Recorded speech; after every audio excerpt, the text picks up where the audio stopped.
you had mentioned that one of the courses you developed at University of Pacific was this muscle physiology class. And so for what kind of advice would you give somebody, based off of your preparation, your understanding, reading countless research articles?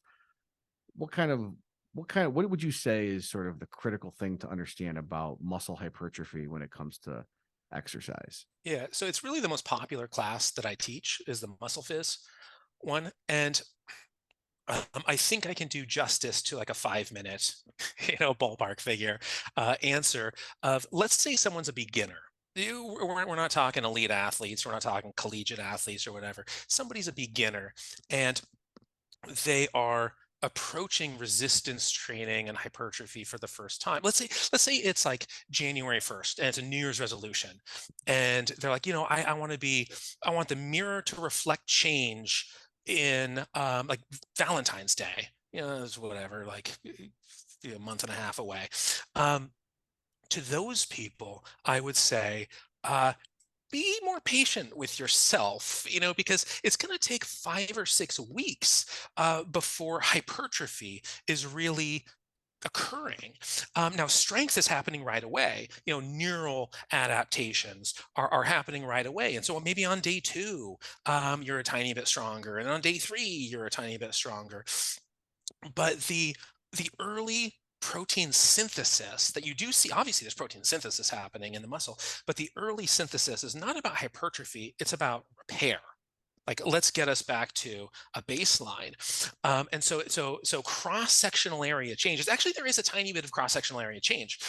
In those first 5 to 6 weeks or so, you can see a little bit of cross-sectional area change. But that is mostly a matter of exercise-induced swelling and like connective tissue mass. So it's not going to be like depositing a bunch of myosin in there. So that is one of the sort of lessons that I would tell people is you have to be a little bit patient with yourself and commit to the long haul for this. The second point that I would make is a naive exerciser, again, a beginner, can make progress in like basically anything they're applying themselves to. Okay, so I'm going to get better at aerobics, right? I'm going to get better at resistance training, anabolic muscle growth activities. So you can see genetic expression supporting diverse goals like that early in exercise.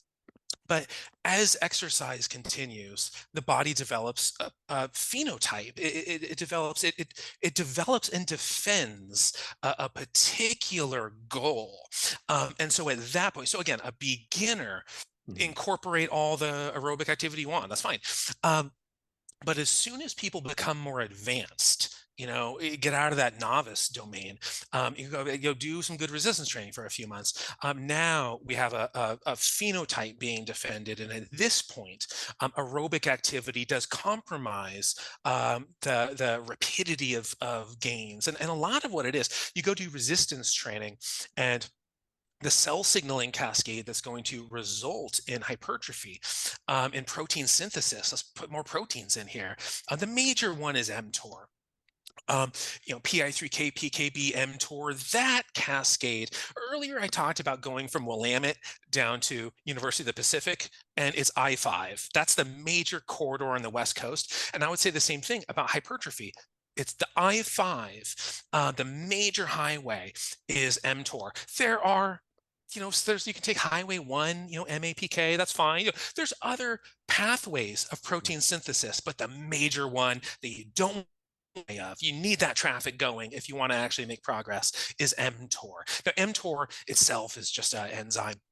But it's a whole cascade that's going to trigger protein translation. And to optimize mTOR signaling, there are 4 boxes that I would say people need to check during a workout. Now, this is controllable. So like last night, I didn't sleep very well. And I would say sleep would be the 5th box. It's hard to really make good progress with a compromised sleep schedule. But let's set that one aside. That's harder to control. Like, oh, I do everything. I control light, I control temperature, I take tart cherry, and I still have a bad night's sleep. Sleep, your mind is just going to do what your mind does a lot of the time. But show up at the gym and you have total control over that. Mhm. Um, and so there are 4 boxes I would say you need to check when you're at the gym. The first one is mechanical loading, that you need to apply the correct load to the tissues.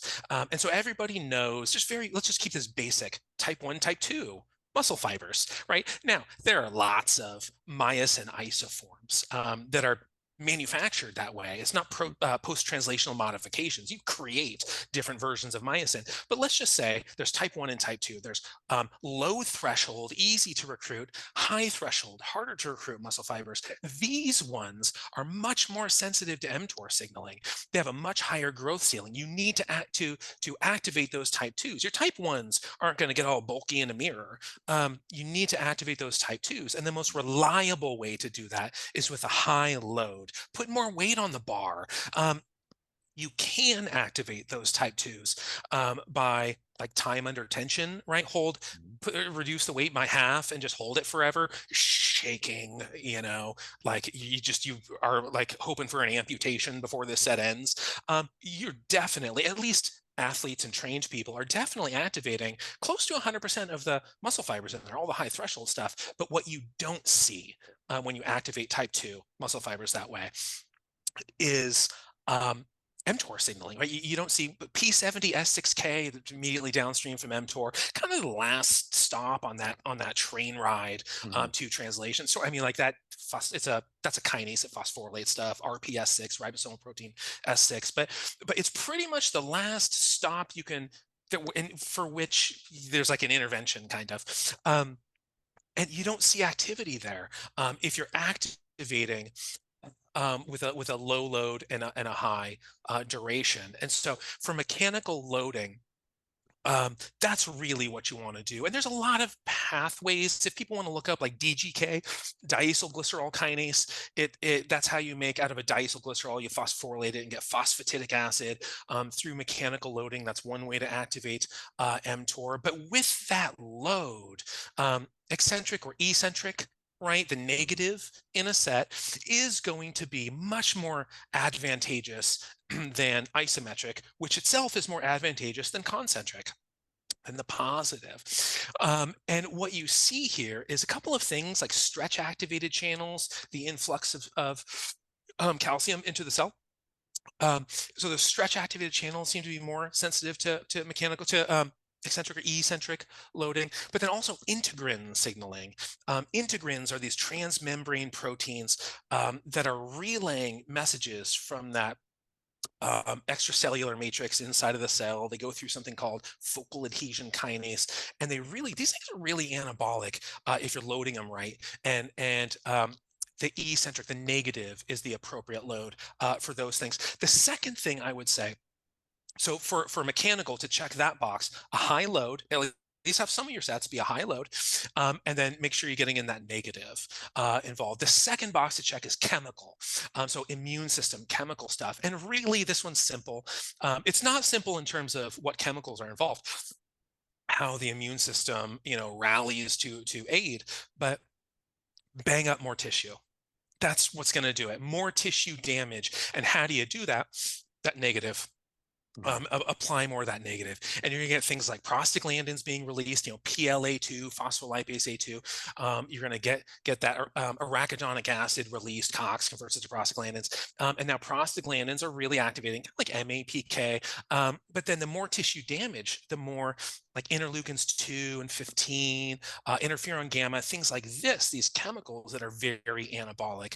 And so again, mechanical, high load, and the negative chemical could be a high volume and that eccentric, eccentric, negative. The third thing that I would say, the third box to check would be hormonal. Now, hormonal and immune chemical are really related. I mean, these are first cousins. It's just a bunch of signaling chemicals, both of these things. But classic hormones, think testosterone and growth hormone. And downstream from growth hormone, the liver is going to release IGF-1, really critical in terms of PI3K, PKB, mTOR signaling. And so for both of these hormones to be released, testosterone isn't just genomic effects. There's non-genomic effects as well. It enhances IGF. Testosterone increases intracellular calcium. Testosterone blocks LKB1. LKB1, liver kinase B1. It's ubiquitous. It's not like a liver thing. It is a liver thing, but it's also ubiquitous. Activates AMPK, which is really kind of the most catabolic enzyme in the body, and testosterone is inhibiting that. So testosterone is not just genomic effects. There's a variety of effects that testosterone has. And then growth hormone again causes the release, induces the release of IGF-1, and these are very anabolic. And exercise volume is how you're going to get these. So, anyone at home, if you're familiar with McArdle disease, where you're not getting lactate in a McArdle disease patient, and you exercise those McArdle disease patients in such a way that would elicit a lot of growth hormone, and you don't see it, you don't get it.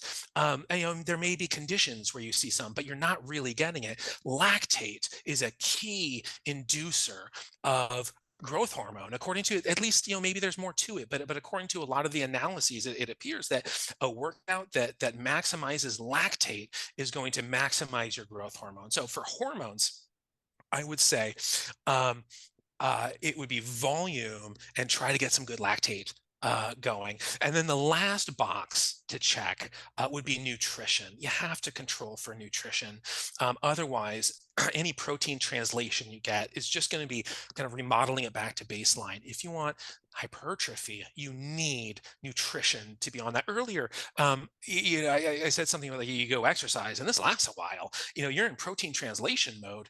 Like mTOR might be on for 18 hours. Might be sort of augmented for 18 hours. I mean, you might see protein translation for like 36 hours. And during that time, so important to get in protein. And now, not all amino acids are born equal, but what those amino acids are doing is providing a reservoir of materials with which to build proteins, right? The building blocks. So I just inhaled my spit. But it's particular. I'm just going to talk through this like raspy, choking voice. Particular amino acids are really key in signaling the translocation of mTOR, the relocation of mTOR, kind of to the lysosomal surface mainly as the major work site. So like if we're going to go to work, interact with students, stuff like that, you go to Drexel, I go to Pacific. That's where we're really able to do our work. If mTOR is going to go to work and interact with Reb and stuff, let's go to the lysosome. That's its workstation. It gets there through RAG GTPases as little like taxi drivers. And if you sort of like, I don't know, pay the taxis with like leucine, through cestrin 2, and it inhibits the gator complexes that would prevent the relocation of mTOR, and arginine through castor. And SLC38A9, that's an intralysosomal sensor. But you have these cellular sensors of particular amino acids. Methionine is important, lysine is important, glutamine is important for some stuff. But getting in key amino acids, especially leucine and arginine, after a workout, especially in that duration where the body is ramping up anabolic signaling. You need it or you're not going to experience hypertrophy. Aside from that, cholesterol is helpful. Cholesterol is how you make your androgens. And there are studies where people will do high cholesterol, high fat, high cholesterol diets, and then they'll do low cholesterol and high fiber. Like you look at oatmeal and you see a little heart on there. There's a type of fiber in oatmeal, beta glucans, that binds to bile in the gut, and you like crap out your bile instead of recycling it, and you make new bile with cholesterol.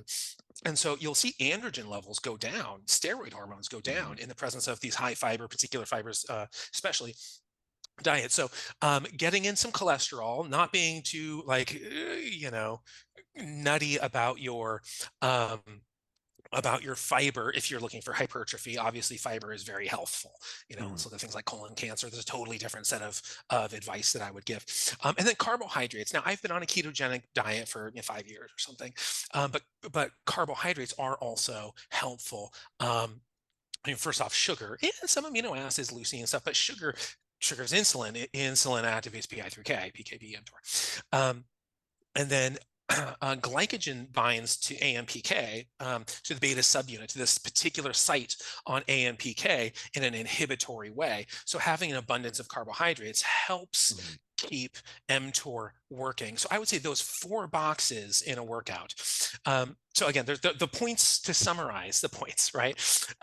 Be patient with progress if you're a beginner, because it might be 5 or 6 weeks before protein translation kind of starts to accumulate, and the mirror shows you that. And then the second point was, once you identify, once your body starts to recognize a phenotype, it's going to defend it. And at that point, you're no longer a beginner. At that point, aerobic exercise can get in the way of further anabolism, further hypertrophy.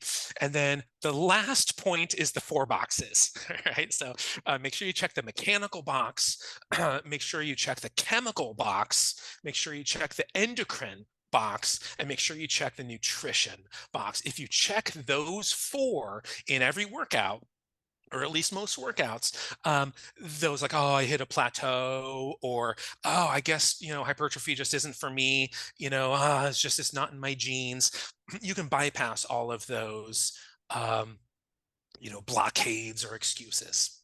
Very cool. Very cool. Well, Courtney, this has been an amazing, amazing podcast. We'll have to have you on because I'm sure we can go into a lot of detail about specifically your interpretation of a muscle physiology, which is rooted in science, of course, and just blown away. You never cease to amaze me with how you could just rambling in a good way, this entire mechanism off the top of your head. I mean, you don't have any notes or anything here that's sitting there letting you sort of cueing you as you go through it. And so that's one of the things that's always amazed me about you, is being able to do that.